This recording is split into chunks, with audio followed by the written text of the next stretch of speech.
Yeah, go on, Deji. Go on, Deji. And I know it's big. There's a lot of beef tonight, and the beef is warranted. But let me just add my little 2 cents in. The team that's more likely to progress or is showing progression or whatever is Crystal Palace. Let's just be real. Buddies. There's only one team more dustier than West Ham, in my opinion, and that's Man United. Them 2 teams are the dustiest 2 teams I've seen this season. And Lawless for once has been legit. Me and him have the same. We agree tonight. The reason why West Ham cannot be on the up is because you got rid of David Moyes to bring in David Moyes. Do you know what I'm saying? The whole point of, because David Moyes, in terms of performance, in terms of where you are in the league table, you're actually doing all right. That's quite good for West Ham. But you got rid of him because you didn't like the style of football, and then you brought in someone else who played the same style of football. So he don't play the same style of football, though. That's a myth. It's a myth. He does, bro. He does. He sits back. He doesn't. He plays possession. David Moyes 2.0. As for Glasner and the work he's doing at Crystal Palace, I knew that Palace was going to slap up Villa because of the way that they've been playing. Do you get what I'm saying?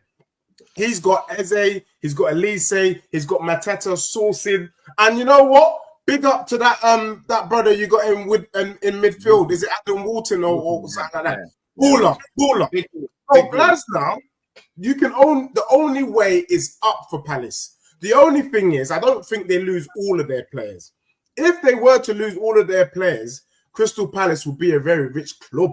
Do you get what I'm saying? Because for you to take Eze, you're looking at 80 mil. For you to take Elise, you're looking at 80 mil. For you to take Mateta, you're looking at 40 mil. So that's a lot of money. I'm saying to Spurs, we need to be offering 160 mil for those 2 players. Now, D doesn't mind that. If you offer 160 mil for them 2 players, then all of a sudden D's like, all right, go on, mate, on your trip. If it's going to Spurs, I'll take that then, Joe. Yeah, that's fine, bro. We can do that deal. You know what I'm saying? Spurs, We'll put it out. For me, Palace, 100%. If I was to support a team right now moving forward, if Glasner is backed in the transfer market and he can keep the nucleus of that squad, Crystal Palace will finish above West Ham next season, 100%. Kudus came to this country for a chance. He came here for opportunity. He came for, do you know what I mean? And then he went to West Ham. And it was just bloody dusty. You know what I'm saying? I think you got confused. You got confused. He was Lawless is so pissed off. That maybe Don's point was a bit disingenuous. I think football's changing. I think the man, them, and the players that are playing now know that, do you know what? We're not just going to be running away as soon as a big contract comes in. I think Elise stayed because he wanted to improve himself. He wanted to continue to cook, and he made a conscious decision. I'm not going, and I don't think he's going to go this year either. I think he's going to continue to cook, see what Glasner's doing, and then maybe at the end of next season, if Crystal Palace don't show the progress or don't show the levels that he's looking for, then I think he moves on. But I think that a lot of the men them are moving abroad and trying to get other opportunities because they know that these clubs, what would be the point of him signing for Chelsea and being on the bench? We've seen it over and over again. Top talent moving. Look what Man City did to poor old Calvin Phillips. This guy was a baller, literally a legend at Leeds, and he couldn't get a sniff at bloody Man City. And then his bloody kind of his confidence has been shot so much that he couldn't even do anything at bloody West Ham. And if you can't do anything at bloody West Ham, then you know your bloody career's gone down the pan. So for me, I think it was a smart move by Elise to stay there, and I don't think anyone can be shaking their bum that Chelsea comes in with an 8-year contract and you will go. And also because Chelsea is a right mess, man. Exactly. I wanted to ask you, Don. You convinced me. You convinced me last week that Chelsea was on the mend and that you had won all these games and that you were on the way up. That I even said to Northside the other day that I could see Poch potentially title challenging or even winning the league with Chelsea with the amount of resources. And then you guys go and sack the brother. Mutual agreement nonsense. You sack this brother. So you man are not serious. We can't take Chelsea seriously anymore. Don, like, you've been waffling so long, I've forgotten my point. Yeah, that's what he does, man. He tries it. He tries to waffling. I'm speaking facts, bro. Garbage. The truth of the matter is, it's a test and learn season. You're chatting like he inherited a good team. He didn't inherit a good team, bro. He inherited a mess. Yes, you've got good players, but he still had to work out with all of these good players that I have, all 50 of them. Remember, you had about 50 players. I got to get rid of some, and I got to then have try and build a squad. Why are you Now, lying, though? We haven't got 50 what players. What people were telling me and criticizing Pochettino about is, what was the point in having a good start to the season if you're then going to drop off towards the end? And that I should be extremely worried.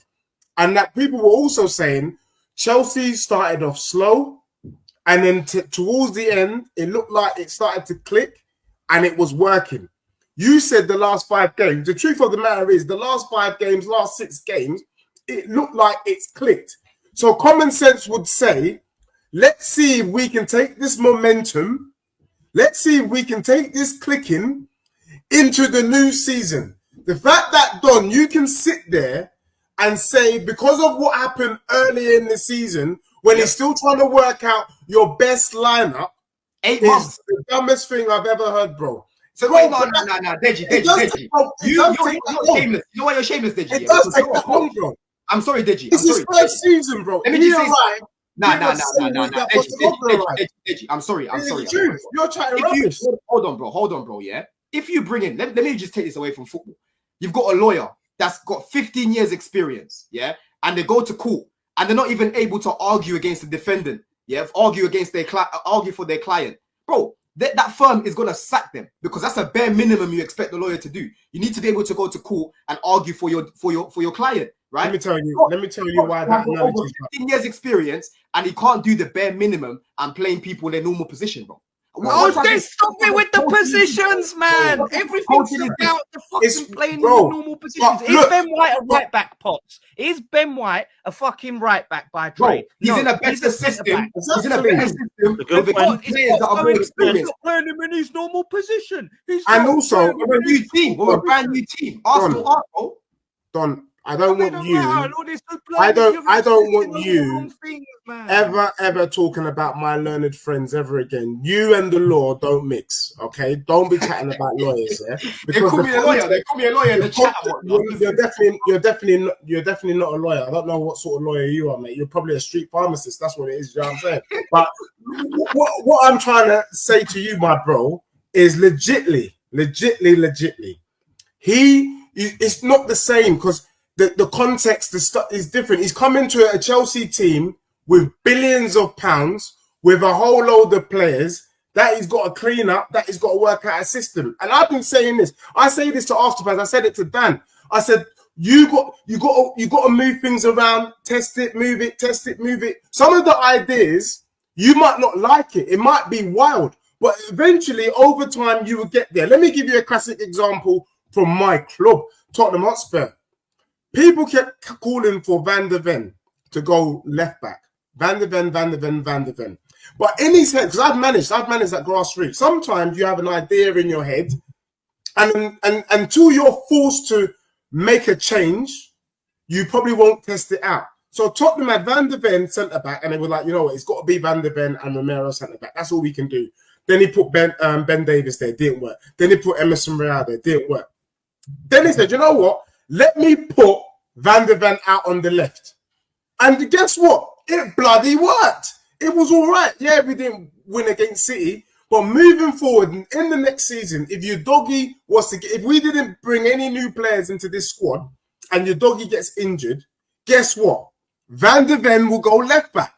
That's what happens. You learn your squad and then you start moving the pieces around. This brother has started to move the pieces around that you're starting to win games. Even your guy up top is starting to bang and score goals. And then that's the point that you got rid. People criticize Spurs and say these men only want to finish top 4.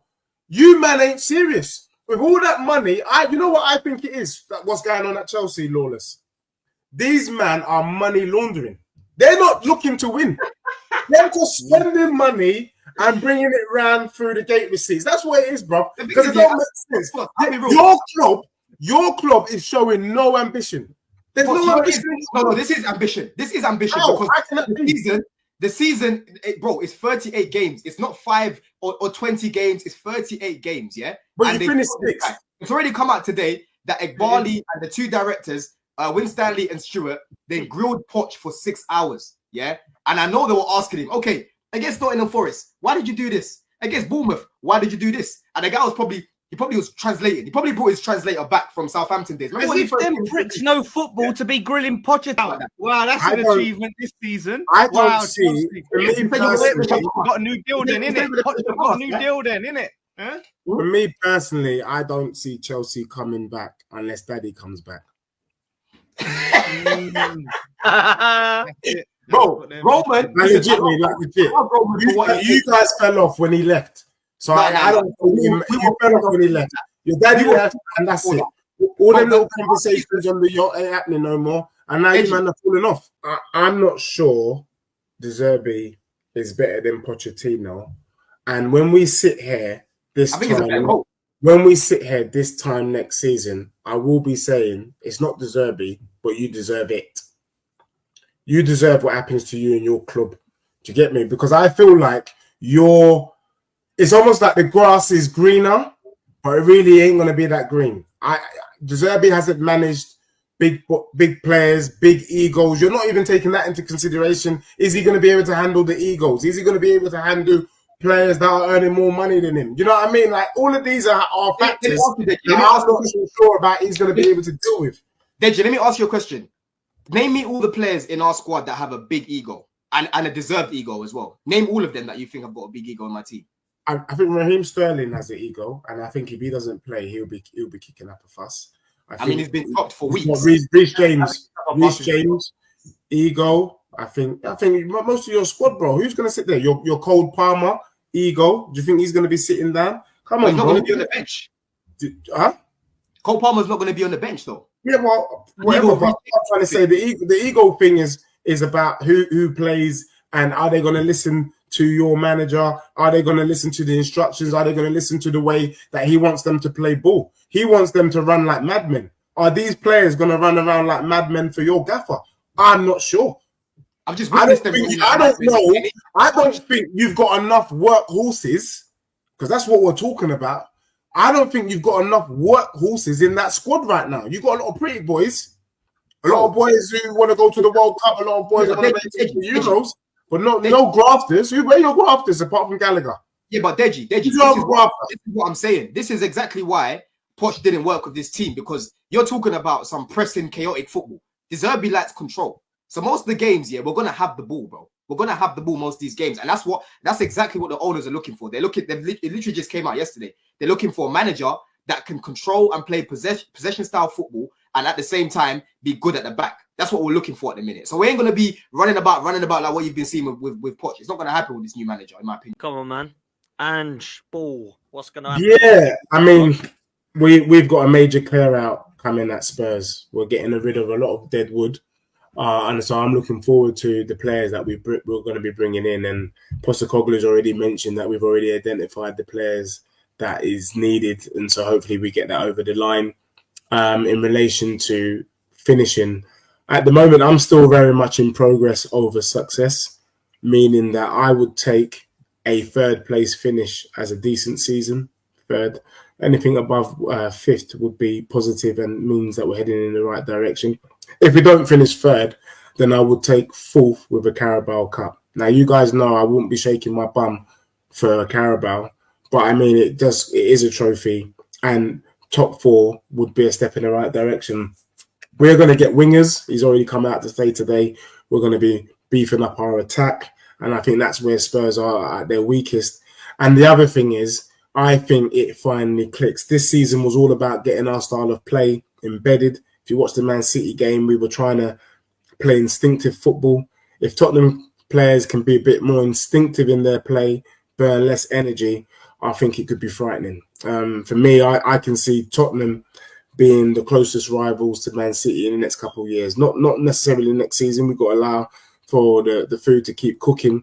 But after that, season 4, season 5, I think Tottenham would be right up there. So I think it's positive. It's the only way is up. Just quickly, Dan, before Don comes in with his rubbish.